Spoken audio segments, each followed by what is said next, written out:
Dakor. Mirë. Siç është procedura, po I kaloj fjalën gjyqtarës relatore për pyetje, kur të përgjigjeni për pyetje do përgjigjeni nga vendi, po të ngriheni në këmbë. Faleminderit.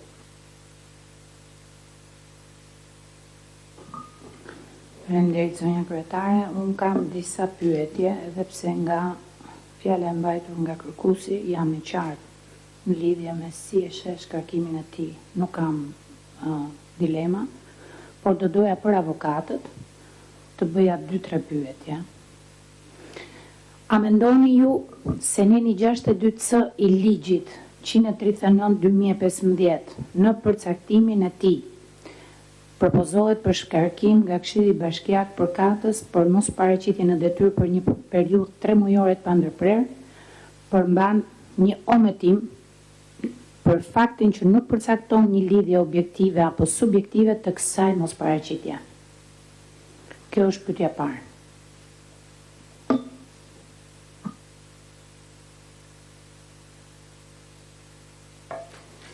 Po nderuar,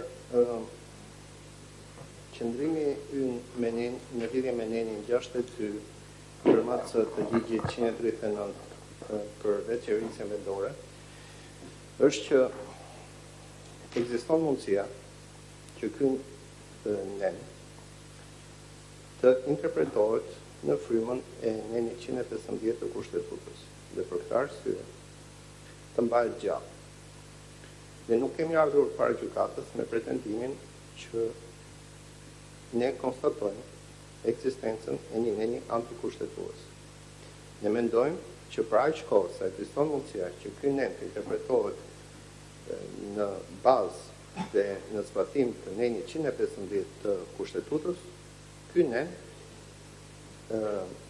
flet për shkaqe për shkelje të rëndë. Dhe momentin që flet për shkelje të rëndë, siç flet e neni 115 të Kushtetutës, kalojmë pastaj në analizën që me shkelje të rëndë do kuptojmë vetëm ato shkelje që nuk bëhen për shkaqe objektive, bëhen me vullnet e personit dhe bëhen dhe me faj. Ndërkohë, për të tekstuar dhe diçka tjetër, ligji për vetë qeverisjen vendore, që në fillim të tij shprehet që ka dalë në zbatim të disa neneve të Kushtetutës dhe më konkretisht në zbatim të nenit 115 të Kushtetutës. Dhe vetëm dispozit në ligjin për vetë qeverisjen vendore, që mund t'i referohet neni 115 të Kushtetutës është pikërisht neni 62 I ligjit. Dhe në këtë aspekt ne mendojmë që gjithë neni 62 I ligjit është në zbatim të Kushtetutës. Dhe ne mendojmë që pika B dhe C e neni 62 janë thjesht evidentimi disa rasteve që përbëjnë shkelje të rëndë. Faleminderit, jam e qartë. Atëherë, kam këtë pyetje. A mendoni ju që kryerja gjatë dorimit e ndonjë veprimi administrativ të domosdoshëm është e mjaftueshme per se për të konsideruar se janë ushtruar detyrat dhe kompetencat që I njeh ligji I Kryebashkiakut?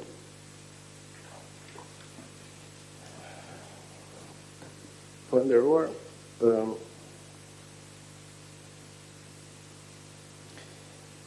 neni 62 gërmatësa përdor shprehjen mos paraqitje në detyrë. Dhe me detyrë nuk është se kufizon domosdoshmërisht vetëm prezencën në zyrën e kryetarit bashkisë. Dhe siç ka ndodhur, ka pasur raste ku kryetari I bashkisë ka nënshkruar akte edhe jashtë ambientit të zyrës. Dhe në këtë kuptim, këto raste nuk mund të konsiderohen si mos prezencë në detyrë, por përkundrazi si prezencë në detyrë. Faleminderit, jam e qartë.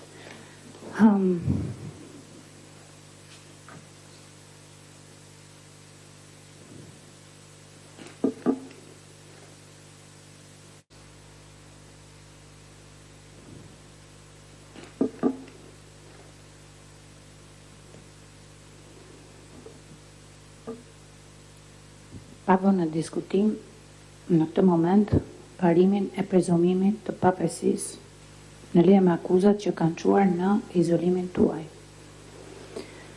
Si vlerësoni, është pyetje që e kam vetë, si vlerësoni ju se mund të ushtrohet detyra e organit të zgjedhur në një rast të tillë? Mbaj këtu në fokus detyra dhe funksionin që ushtron kryetari i bashkisë, si dhe marrëdhëniet e posaçme që ai duhet ketë me qytetarët, banorët bashkisë. Këtë pyetje e kam dhe për Këshillin Ministrave kur të vi momenti. Faleminderit.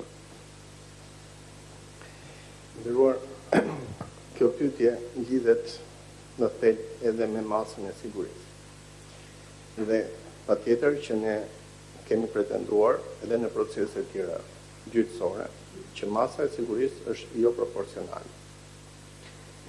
Jo proporcionale për shkak të rëndësisë së funksionit, për shkak të çfarë përfaqëson ky funksion, mandati që ka, fuqisë që japin zgjedhësi drejt për drejt kryetarit të bashkisë. Dhe për këtë arsye ne i qëndrojmë variantet që normalisht kjo detyrë, ky funksion duhet ushtrohet nga zoti Veliaj në gjendje të tjera. Dhe kjo do ishte ushtrim 100% i mandatit në funksion të qytetarëve që e kanë zgjedhur.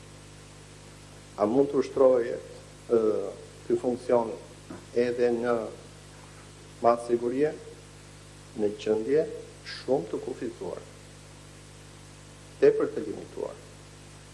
Por nuk mund të hiqet një barazim midis ushtrimit funksionit në masë sigurie Aresnaburg me ushtrimin e funksionit në gjendje të tjera. Faleminderit, e pyetja e fundit, po pak a shumë i jeni përgjigjur, po e kam në skalet dhe duhet ta bëj. Sipas jush, rastet e parashikuara në nenin 62, B dhe C, se A-ja është shkarkim për shkelje të rënd të kushtetutës dhe ligjeve.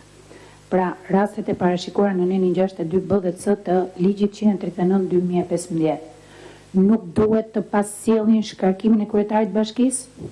Apo në thelb pretendoni se juridiksioni kushtetues sipas nenit 115 të kushtetutës aktivizohet në të gjitha rastet e shkarkimit, përfshirë dhe nenin 62, B dhe C. Faleminderit. Po nderuar, ne pretendojmë që neni 115 i kushtetutës zbatohet për të gjitha rastet e shkarkimit. Dhe mbahet gjallë 62 C-ja, vetëm në raste do interpretohet në frymën e neni 115 të kushtetutës. Dhe ne mendojmë që po. Faleminderit, nuk kam pyetje tjera. Ja fjala gjyqtarës Semini për pyetje. Faleminderit të nderuar kryetare, të nderuar gjyqtar, të nderuar pjesëmarrës në gjykim. Desha të bëj një pyetje që lidhet me të drejtën tuaj për të njoftuar, për të dëgjuar dhe për të mbrojtur. Në kërkesën e datës 19/9, ju vini në dijen e Këshillit Bashkiak që keni mësuar nga media që po zhvillohet një procedurë për shkarkimin tuaj. Dhe kërkoni që të dëgjojeni dhe të jepni sqarime.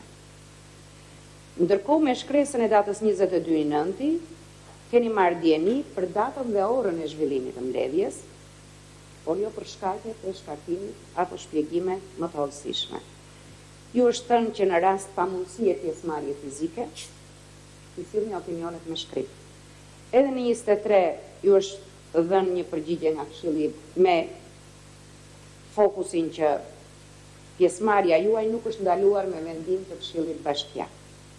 Dhe përsëri ju rikujtohet që mund të sillni mendimet tuaja me shkrim. Pyetja ime është kjo.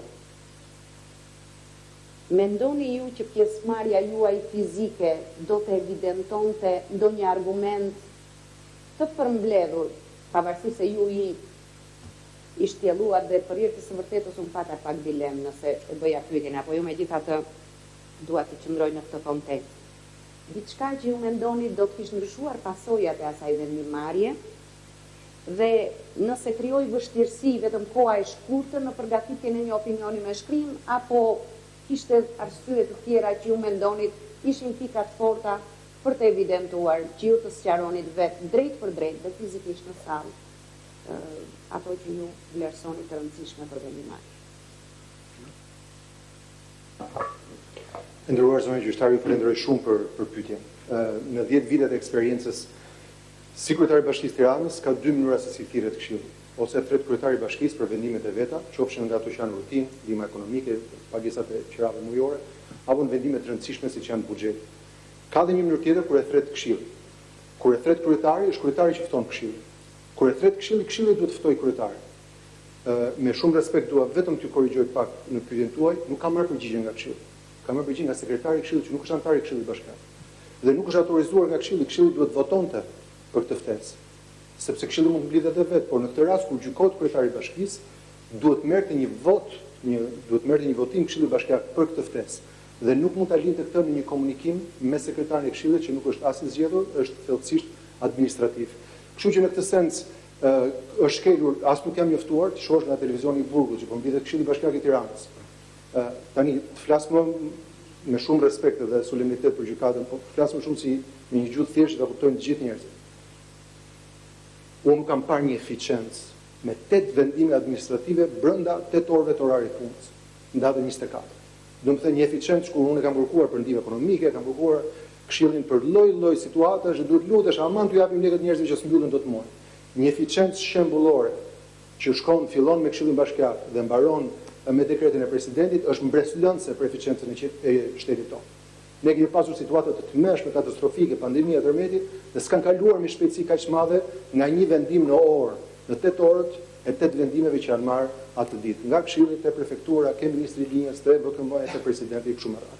Kështu që në këtë sens ky është fshati që duket. Nuk ka nevojë për kallauzin tim sepse kjo kuptohet shumë qartë që më është mohuar njoftimi, më është mohuar ftesa, më është mohuar e drejta për që aty. A do kisha fuqi që të ndroja mendimin e tyre? Këtë skemi si ta zbulojnë përsa kohë që nuk ma dhanë këtë mundësi. Unë besoj që fjalët kanë peshë. Edhe unë besoj që kur njerëz u jepen mundësia që të shprehen, në të kundërt, diferenca do të ishte, ju keni bërë diferencën me këtë vendim sot. Diferenca që keni bërë është ja si bëhet një proces ku ne dëgjojmë pak. Dhe unë besoj që për njerëz, prandaj thash, fyerja më e rëndë e jetësime se mund të bëhen nga njerëz që e dinin për ditë për kushtimin tim. Dhe që ju lutesh atë vinin për vendimet sepse Tirana siç e keni parë që një kantier të 10 vite. Dhe prandaj them eficienca me cilën shkoi nga padrejtësia në padrejtësi, me një ritëm me një shpejtësi të jashtëzakonshme, ishte thellësisht mbreslëndse. Dhe për këtë them, nuk e di si do të ishte vendimi i tyre, nëse do t'i shkoja në sy dhe do t'ju kujtoja pikërisht këto skenar. Edhe ndoshta do t'ju kujtoja edhe faktin që nesër mund të jenë ata viktimë e kësaj padrejtësie. Nesër dikush kemi ju jap vetëm një shembull prej punës që kam pasur, kryetari i Bashkisë Medellinit, u rrëmbye nga një organizatë terroriste, FARC. Dhe pastaj u plasi si mod që po të rrëmbesh një kryetar bashkie, krijohen zgjedhje dhe pastaj mund ndoshta të vësh atë që do të tillë nëse s'ja qellove me atë që rrëmbeve. Pra hapet një precedent që mund të shkojë në fantazi nga më ekstreme deri te padrejtësia që është rasti konkret. Faleminderit.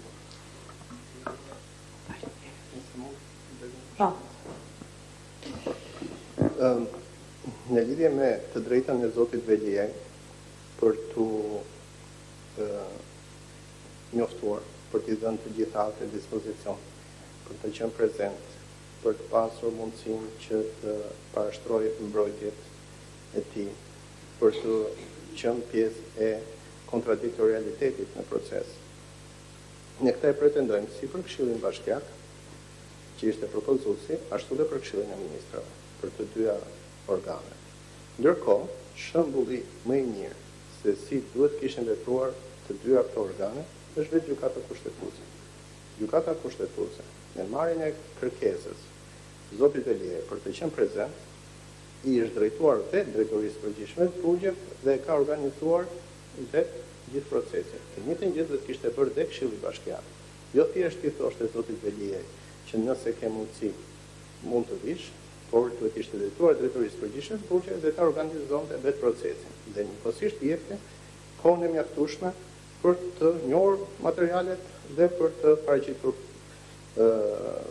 mbrojtjen e tij dhe për të qenë prezent. Pra, ka dhe një koorganizimi i gjithë këtij procesi. Dhe të gjithë të pretendojmë dhe për Këshillin e Ministrave. Faleminderit. Japim fjalën gjyqtarit.